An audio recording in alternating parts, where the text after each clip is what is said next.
¿Qué es lo más vergonzoso que has visto hacer a los novios en sus bodas? Historia 1. Bueno, ¿por dónde empiezo? El novio decidió dar una sorpresa de último minuto, cambió a su padrino por otra persona y no se lo dijo al original, hasta que empezó la ceremonia. Un momento digno de una comedia romántica. En la recepción, los novios tocaron suavemente el hombro de un invitado y le preguntaron, ¿te importaría hacer de bartender ahora mismo? El novio, fiel al concepto de familia integrada, protagonizó una escena de Dirty Dancing con su madrastra. Sí, manos en la cintura y todo, al más puro estilo Patrick Swayze. Luego vino el gran momento. El cortejo nupcial fue arrastrado al escenario para una coreografía sorpresa al ritmo de Paradise by the Dashboard Light. Sin aviso, sin ensayo, solo pura vibra. Y duró exactamente 8 minutos y medio, eternos. El lugar, un pintoresco campus de internado. A los invitados les prometieron alojamiento gratis en los dormitorios. Lo que no dijeron, sin sábanas, sin aire acondicionado, y con ambiente como único lujo. Después llegó un email del novio, amablemente solicitando el pago por esas noches gratuitas. Y para rematar, los mismos novios, en otra boda, decidieron confrontar públicamente a una pareja por no haberlos incluido en su cortejo nupcial. Una obra maestra del caos matrimonial. Historia 2. Todo pasó literalmente una semana antes de la boda. Mi prometida y yo planeábamos que la ceremonia la dirigiera una vieja amiga de la familia, la señora Lidia, profesora de literatura que le había dado clases en la escuela. No soy muy fan de los discursos formales, pero pensé que podía hacer una excepción. Una persona con experiencia hablando en público, ¿qué podía salir mal? Fuimos a su casa a hablar de los detalles, y lo primero que preguntó fue, ¿van a incluir poemas de Pablo Neruda en la ceremonia? Le dijimos, no, queremos un estilo moderno y ligero. La atmósfera cayó como un teléfono desde un tercer piso. Luego vino una lección sobre cómo, sin poesía clásica, el matrimonio carece de profundidad. Además, no le gustaba que la boda fuera en un restaurante junto al río, porque no es un lugar para promesas importantes. Al final, se negó a oficiar la ceremonia. En pánico, recurrimos al bibliotecario local, que aceptó ser el oficiante. Yo mismo escribí todo el texto. El día de la boda, el bibliotecario llegó después de un turno nocturno en el archivo, con aspecto de haber salido de la niebla. Llamó a mi prometida María varias veces, aunque su nombre es Oksana, y de repente, sin previo aviso, empezó a recitar un pasaje de Harry Potter, sobre el círculo de la amistad. Casi nos caemos de la risa. ¿Y la señora Lidia? Se sentó en primera fila. Después de la boda, se tomó una foto con nosotros, y nos recortó de la imagen para ponerla de foto de perfil en Facebook. Historia 3. En 10 años filmando bodas, solo una vez conocí a una auténtica bridecilla. 100 invitados bajo un sol abrasador, mientras ella pasaba más de una hora en la silla de maquillaje, retocando sombras como si se preparara para desfilar en la Semana de la Moda de Milán, no para una ceremonia en el patio de su casa. Entre retoque y retoque, improvisaba sus votos como si estuviera escribiendo la carta de un brunch, sin preocuparse lo más mínimo por los invitados que se derretían en sus sillas plegables. Su tía se acercó con cuidado para decirle que la gente llevaba mucho esperando. La novia estalló, ¿por qué actúan todos como si este no fuera mi día? Cuando por fin apareció, sus votos fueron una mezcla de clichés y frases a medio terminar. A mitad de la ceremonia, uno de los padrinos se desplomó por el calor. El traje y el sol no hicieron buena combinación. El oficiante le preguntó en voz baja si debía hacer una pausa. Ella puso los ojos en blanco y contestó, sin dudar, está exagerando, sigamos. Historia 4. Mi familia tiene una costumbre curiosa. En cualquier celebración, bodas, cumpleaños, incluso estrenos de casa, alguien inevitablemente empieza a recordar a personas que ya no están, no de forma poética o emotiva, sino como si leyera una lista de tareas pendientes. Lo más gracioso, y triste a la vez, es cuando pasa en medio de un discurso. Por ejemplo, en el bautizo de mi sobrino, la madrina dice, si la abuela Eva estuviera aquí, y eso solo es la introducción a 5 minutos de enumerar a los que hemos perdido. La mitad de los invitados ni siquiera conocía a esas personas. La verdad es que los discursos en mi familia son un género aparte de desastre. En la familia hay 4 tías y 2 tíos. Un tío solo sabe hablar en chistes, así que cualquier boda se convierte en un espectáculo de stand-up casero.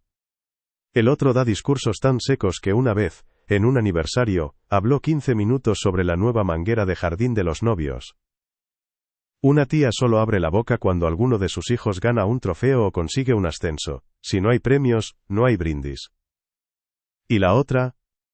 Bueno, ella es la reina de las inserciones trágicas. Incluso en un brindis por un recién nacido puede terminar con, el abuelo Pedro estaría orgulloso. Sinceramente, es un milagro que aún no hayamos impreso un folleto titulado, En memoria de nuestros seres queridos, para repartir en cada fiesta. Historia 5. La novia hizo su gran entrada con la banda sonora de Braveheart, retumbando como un grito de guerra medieval.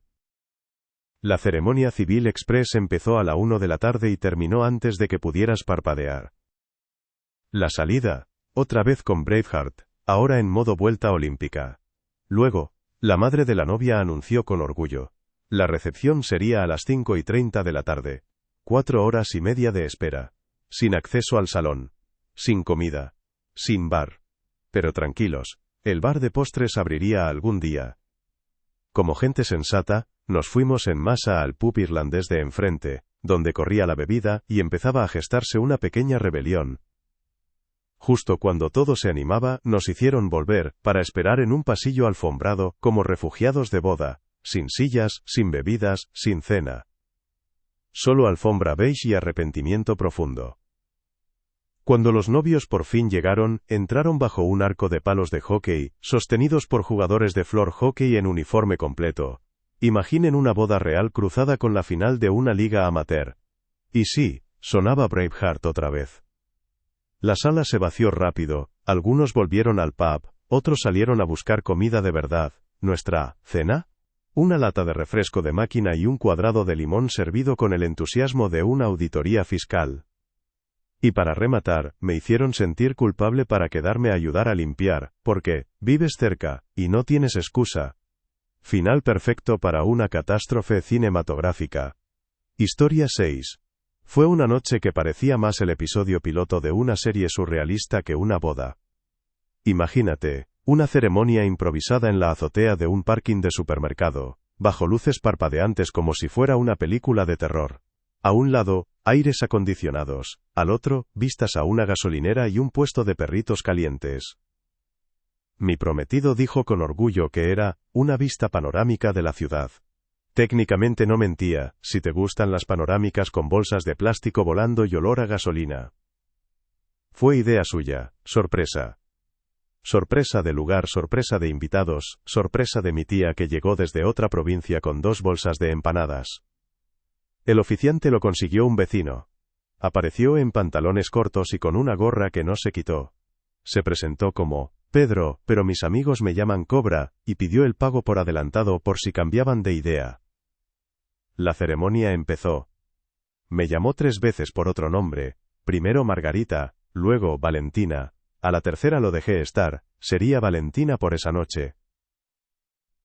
El viento me arrancaba el velo mientras un adolescente del parking narraba todo en voz alta como si fuera un partido de fútbol. Ahora se van a besar. Intercambiamos anillos junto a un contenedor de vidrio que tintineaba con cada ráfaga. Me sentí más como parte de una instalación artística que como una novia. Tras el beso, más formalidad que pasión, firmamos el acta sobre el capó de un viejo Opel. Luego bajamos y nos fuimos a un local de comida rápida a celebrar con hamburguesas con queso. Con el tiempo, descubrí que mi flamante esposo tenía debilidad por el juego y por las carteras ajenas. El divorcio fue tan rápido como la boda. Y sí, me reí entonces y me sigo riendo ahora. Historia 7. En cuanto los novios salieron de la iglesia, los invitados se acercaron con flores, botellas y sobres. Pero en lugar de disfrutar el momento, la novia sacó un bolígrafo y una libreta, como si estuviera equilibrando las cuentas en una parada de autobús. Cada sobre, firmado, cada invitado sin regalo, anotado, pura poesía romántica. Después vino la desaparición, todos fuimos al restaurante, y esperamos. 2 horas. Resultó que, en el camino, los novios se detuvieron para contar el dinero. Sí, un pequeño control financiero en plena ruta nupcial. Cuando por fin llegaron, no hubo gran entrada espectacular. Solo caras largas, El botín de sobres no era suficiente para cubrir la boda, y además, sacar beneficio. Porque claro, las bodas son oportunidades de inversión. El resto de la noche fue una clase magistral de segregación económica. Los familiares ricos tenían trato VIP, pasteles, platos llenos, carne. Nuestra zona, sin carne, sin postres, ni siquiera tenedores. Solo cucharas y sopa. El tenedor, al parecer, no se necesita si no hay nada que pinchar. Y no fue un descuido. Yo aporté suficiente dinero para alimentar a 5 personas, y hasta horneé tartas para la boda. Adivinen quién no probó ni un bocado. Exacto, yo y media docena más. La gente empezó a irse minutos después de que empezara la recepción. La novia, siempre agradecida, los llamó terribles por arruinar su día soñado. Yo no tenía coche, así que no pude hacer una salida dramática. Me quedé atrapada en el caos. Y sinceramente, eso fue solo una rebanada del desastre. El novio, más tacaño que un tapón. La novia, imaginen una Karen en vestido de novia con una hoja de Excel. La peor boda de la historia. Historia 8. Mi primo decidió casarse en un antiguo planetario. La idea sonaba tierna. Estrellas, cosmos, romanticismo. Pero todo se torció desde los primeros minutos. El maestro de ceremonias apareció con un mono plateado, casco y una espada láser de juguete. Se presentó como Capitán Amor, y pidió que todos los invitados cargaran sus corazones con energía cósmica. Antes de empezar, tuvimos que saltar 3 veces y gritar, bip bup. Después de intercambiar votos, la novia anunció una sorpresa. Había escrito un poema cósmico para el novio. Resultó ser un largo discurso sobre sus citas privadas, salpicado de extrañas metáforas astronómicas donde, polvo estelar, tenía claramente doble sentido. Había niños en la sala, su madre estaba en primera fila con la cara de, tierra, trágame. Y para rematar, mezclaron en una enorme probeta bebidas de todos los colores. Lo llamaron cóctel galáctico, y empezaron a beberlo por turnos, comentando al micrófono, sabe como nuestro amor. Mi hermana y yo escapamos con la excusa de mirar las estrellas, y volvimos solo para la cena, que, milagrosamente, estuvo a la altura del caos de la ceremonia. Historia 9. La novia decidió cantarle al novio, equipo de karaoke completo, micrófono, altavoces, y no fue solo malo, fue épicamente terrible. El equivalente sonoro a un accidente de coche a cámara lenta. Los invitados se quedaron inmóviles, rezando para que sus caras no los delataran. Mientras tanto, el novio había pedido un año antes a un amigo, fotógrafo profesional, que hiciera las fotos. Él respondió educadamente, tal vez, y nunca más se habló del tema. Finalmente, el fotógrafo dijo que no, y se fue a otro país. Y el día de la boda, drama. ¿Por qué no está aquí con una cámara? Luego, los trajes. A todos los padrinos se les pidió alquilar smokings carísimos de alta gama. Perfecto. Parecíamos los Oscar. ¿El novio? Quiso uno hecho a medida, extravagante. Escuchó el precio, se asustó, y pidió que le hicieran lo mismo por una cuarta parte. Los sastres lo intentaron, pero el resultado... Digamos que parecía suplente de mago en una fiesta infantil. Nosotros éramos James Bond, él, el ejemplo de ¿qué no hacer? Y el toque final, el brindis. Un amigo le preparó una partida especial de hidromiel, detalle precioso. Pero el salón tenía estricta política de no alcohol externo. ¿Resultado? La hidromiel pasó la noche en el maletero, mientras brindábamos con lo que hubiera. Una poción triste de mala planificación. Historia 10. Oh, bodas con la abuela. Una auténtica pesadilla televisiva hecha realidad. Para quienes nunca vieron esta joya del absurdo, la idea era que las abuelas y solo ellas, tenían control total sobre la boda de sus nietos. Y no hablo de elegir el color de las servilletas. No, control absoluto. Tema, decoración, menú, música, ceremonia, todo. ¿Qué podía salir mal? Todo. Absolutamente todo. Las temáticas siempre estaban entre el delirio y el experimento social. Boda estilo huerto, invitados con sombreros en forma de col. Renacimiento pirata. Espadas, ron y alguien disfrazado de loro. Viena 1890. Pero con bolas de discoteca. Los novios por supuesto no sabían nada hasta el último momento. Llegaban pensando que sería algo clásico, y en cambio recibían disfraces de zanahoria y la instrucción de dar sus votos dentro de un invernadero mientras les caía heno seco encima. El entretenimiento ni te imaginas. Competiciones de hacer empanadas contrarreloj, karaoke en un camión, o mi favorito, batalla de baile con trajes inflables de flamenco. Los invitados parecían rehenes. El abuelo, con un delantal de mejor cocinero, llorando y agitando una bandera al ritmo de Highway to Hell. Y al final, siempre se decía algo tipo, oh abuela, tu boda con temática de rally de tractores fue justo lo que soñamos. En sus ojos, vacío. Un anhelo lejano por una ceremonia tranquila en el registro civil y una cena sin disfraces de remolacha. Pura locura, endulzada con sonrisas para la cámara. Y alguien realmente pensó. Sí. Esto hay que emitirlo en horario estelar, historia 11. Una boda, trae tu plato en un salón elegante. Ya de entrada suena a presupuesto confuso. En un patio rústico podría haber sido encantador, pero aquí había lámparas de araña, cortinas pesadas y cazuelas alineadas como en la cena de Acción de Gracias en casa de la tía Linda. Los novios aparecieron, elegantemente tarde, 1 hora y media tarde. Mientras tanto, los invitados miraban la mesa de comida como si fuera la única salida de emergencia.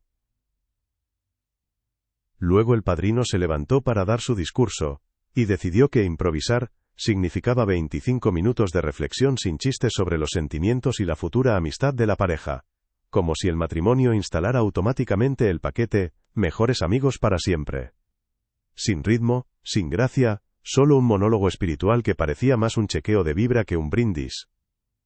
Cuando por fin la mesa 15 pudo acercarse a la comida, la mayoría de los platos ya habían perdido la voluntad de vivir. Con suerte, lograste raspar un poco de caramelo tibio de olla lenta, mientras el resto llevaba marinado desde la mañana en el asiento trasero húmedo de un Corolla. Y justo cuando creías que lo raro había tocado techo, ¡bam!, beso en el altar. Después del puedes besar a la novia, la pareja se lanzó a una escena digna de portada de novela romántica, con lengua incluida.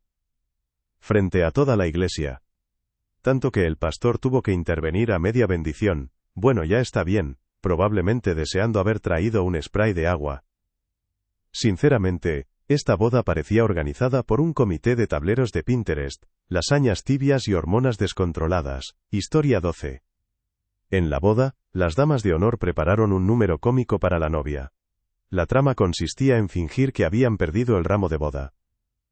Entraron en la sala con expresiones exageradamente sorprendidas, y comenzaron a interpretar una escena improvisada. Una de ellas afirmó que siempre tenía todo bajo control, y sacó un pepino del bolsillo, mostrándolo como si fuera un hallazgo, pero enseguida descartó la idea. Otra empezó a mirar debajo de las mesas, en cajones e incluso en la tarta, insinuando en voz alta que el ramo podría estar allí.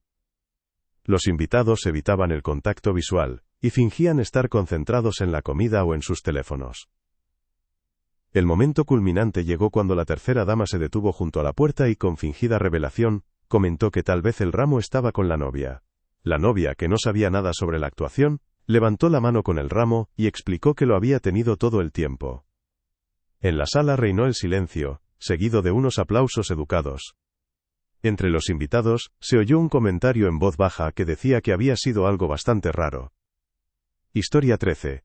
La boda fue en una preciosa iglesia episcopal. Vidrieras brillando, el sacerdote con vestiduras ceremoniales completas, parecía una pintura sagrada. Y entonces entran los novios con sus hijos. En petos y camisetas blancas. Parecían más listos para reparar un tractor que para intercambiar votos. Junto al sacerdote bordado de pies a cabeza, el conjunto era menos unión sagrada, y más fiesta campestre con temática bíblica. Lo mejor llegó durante la ceremonia. El novio decidió que era el momento perfecto para dar un discurso de 20 minutos sobre cómo se conocieron. A los pocos minutos, derivó en las escrituras, «Dejad que los niños vengan a mí», citó, y luego explicó con toda seriedad que esto significaba que los adultos debían escuchar los consejos de los niños. El sacerdote parpadeó. Juro que vi cómo su alma se iba un instante. Lo que siguió fue una historia incómoda y cargada de emociones. No estaba seguro de la novia. Lo dijo varias veces. Repetidamente. Pero su hijo, cuya madre biológica había fallecido cuando él tenía 4 años, le dijo que quería una mamá. Y ahí estaban. El discurso se repitió, se enredó, se alargó. Lo que debería haberse contado con pastel y brindis, se convirtió en parte de la ceremonia, bajo las vidrieras y las velas solemnes. La mitad de los invitados estaba discretamente horrorizada, la otra mitad, simplemente confundida, y el sacerdote, con toda la paciencia del mundo, terminó la ceremonia. 2 años después, estaban divorciados. Historia 14.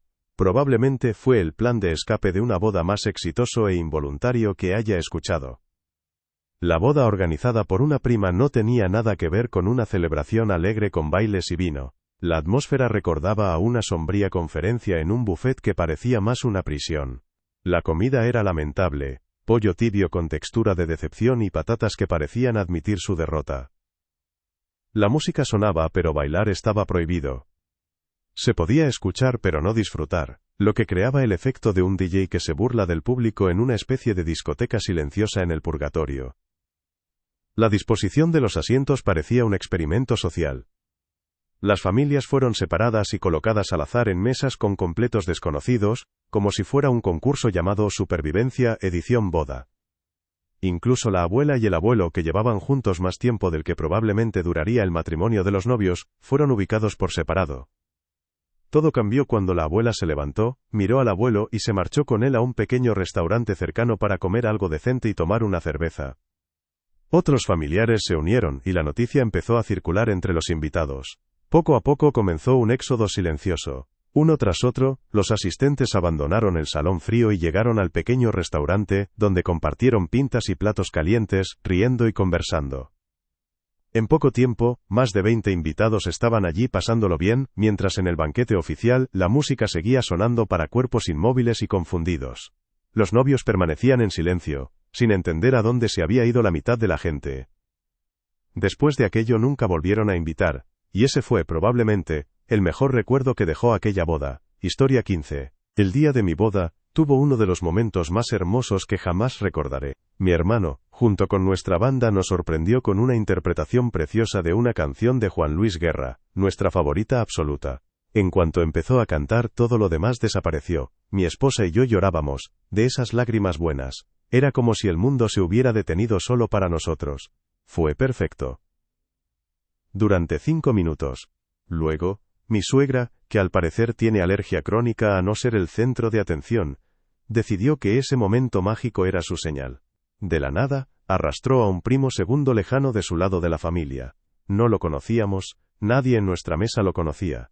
Aún sospecho que simplemente lo recogió de camino. Se acercó al micrófono y anunció que cantaría My Heart Will Go On. Sí, Titanic. Pero no la versión majestuosa de la película, no. Usó una pista de karaoke cutre de YouTube en su teléfono, sostenido contra el micrófono, con audio distorsionado y pitidos intermitentes capaces de matar plantas. El baile lento que siguió fue incómodo. Todos miraban, como viendo un accidente del que no podían apartar la vista.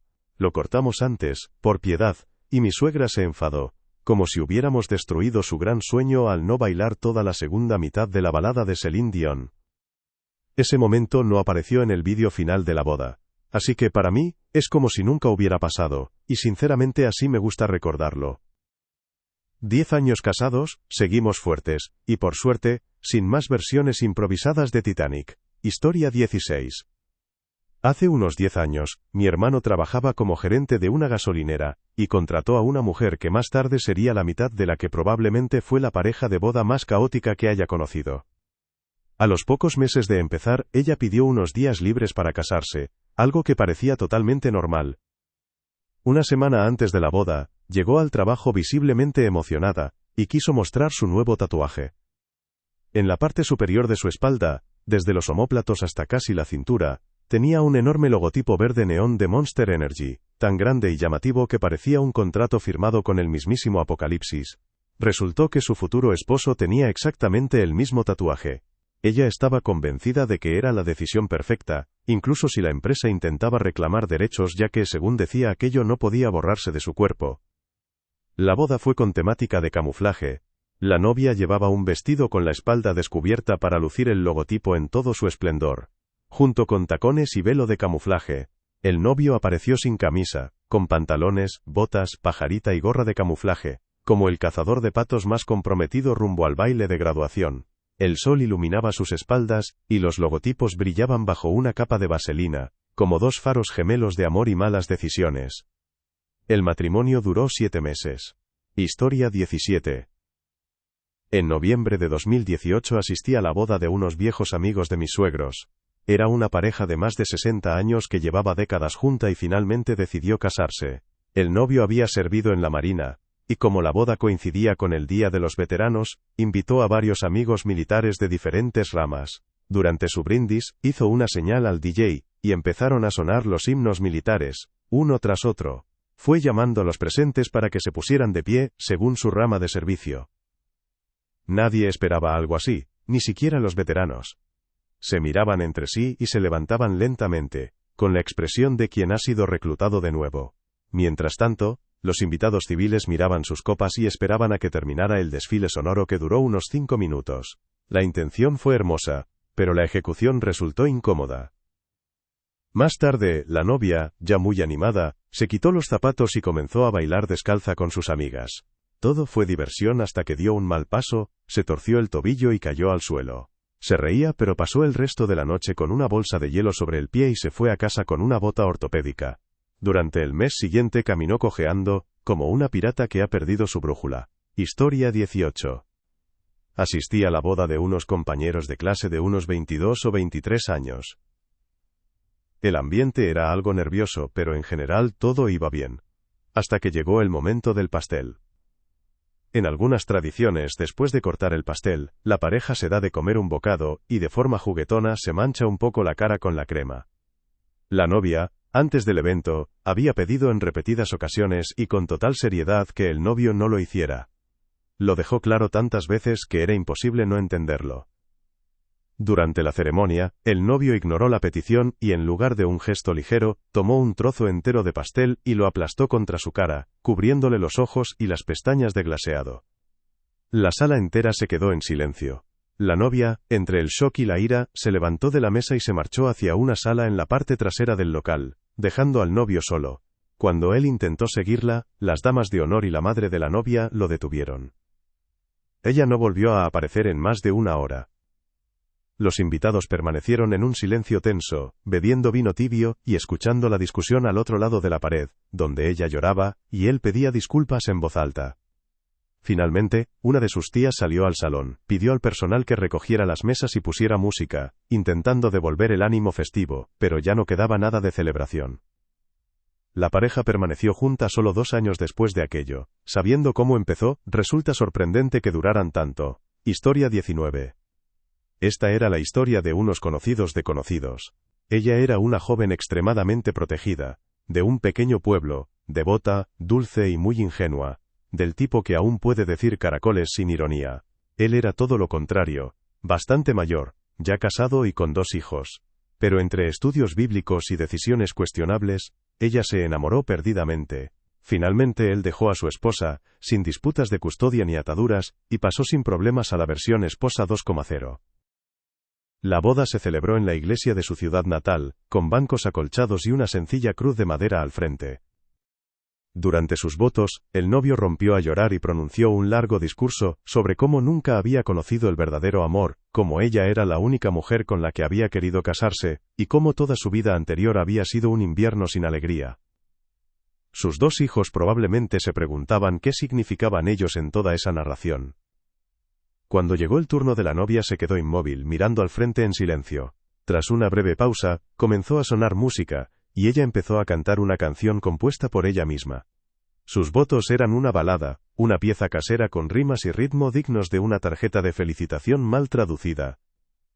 Después de la ceremonia, todos bajaron al sótano de la iglesia para la recepción.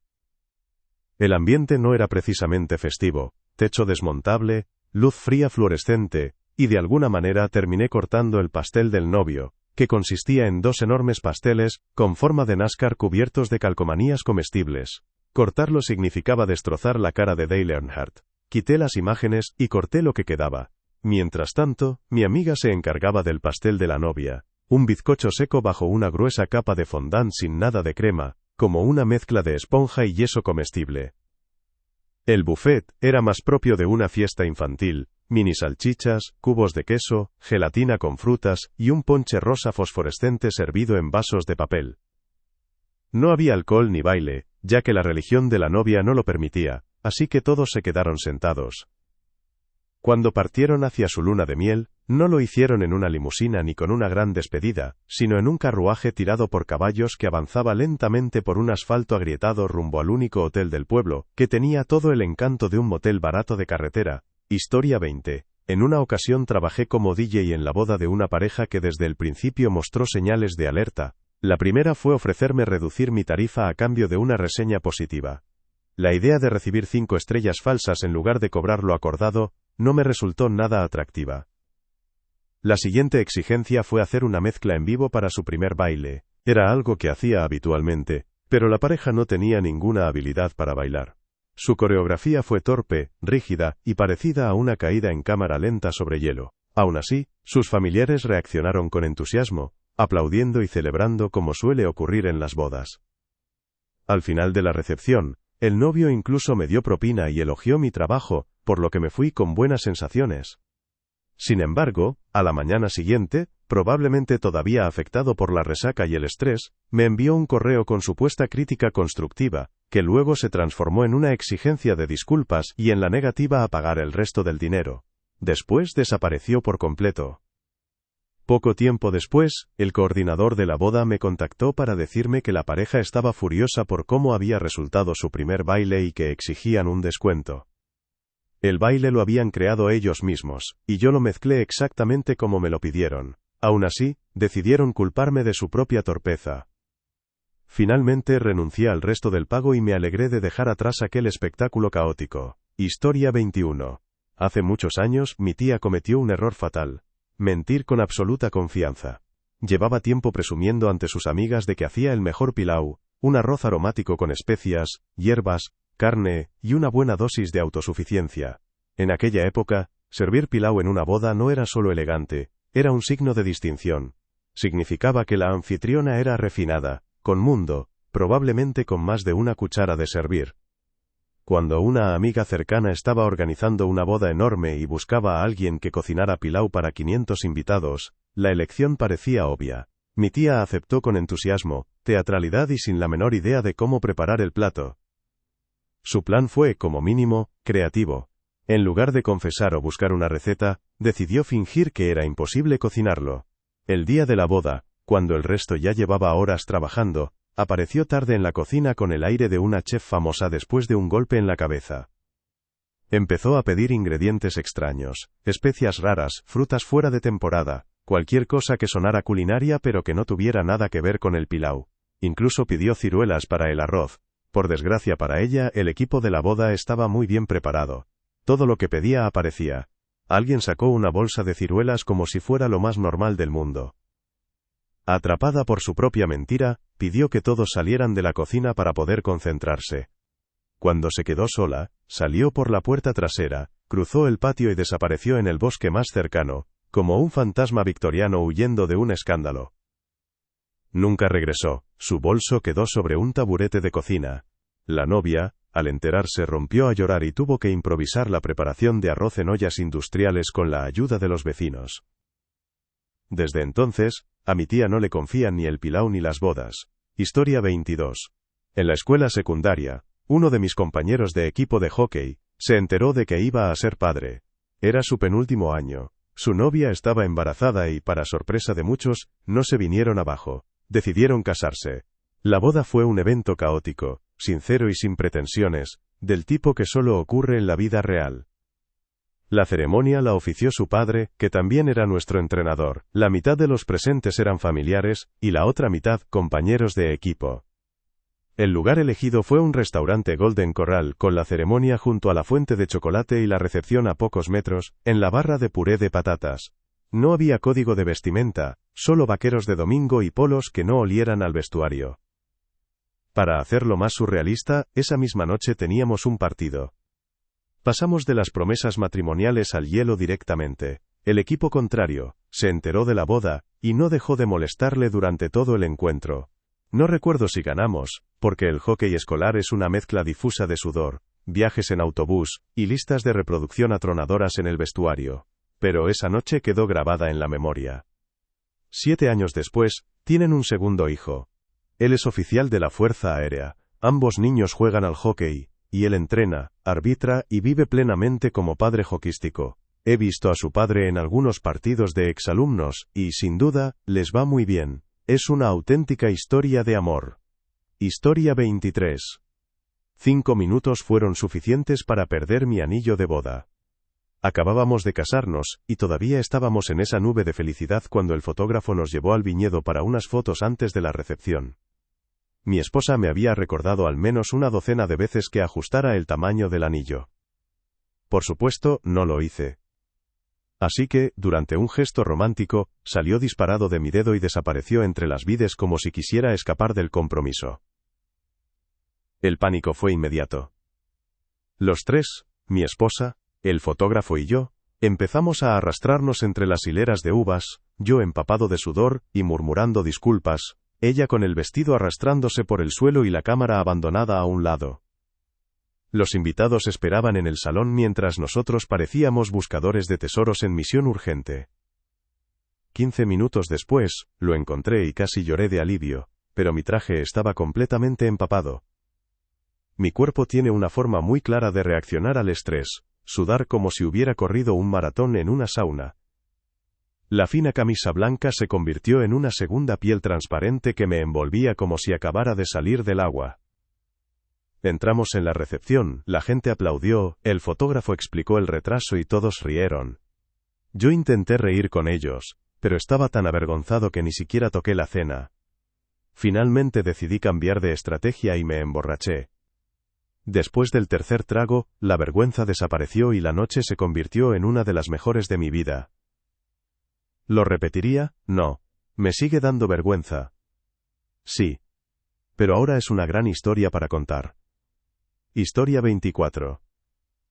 Mi primo se casaba en una iglesia protestante a la que solía asistir su prometida. Él no era religioso en absoluto, pero aceptó la ceremonia allí porque ella lo pidió insistentemente. Los invitados se sentaron esperando un momento tranquilo y emotivo. En lugar de las típicas palabras sobre el amor, el pastor abrió directamente el libro del Apocalipsis y comenzó a leer el pasaje sobre quién irá al infierno: mentirosos, ladrones, fornicadores. Luego señaló a mi primo, afirmando que había cometido ese pecado, y que casarse en esa iglesia era la única manera de que la novia fuera perdonada.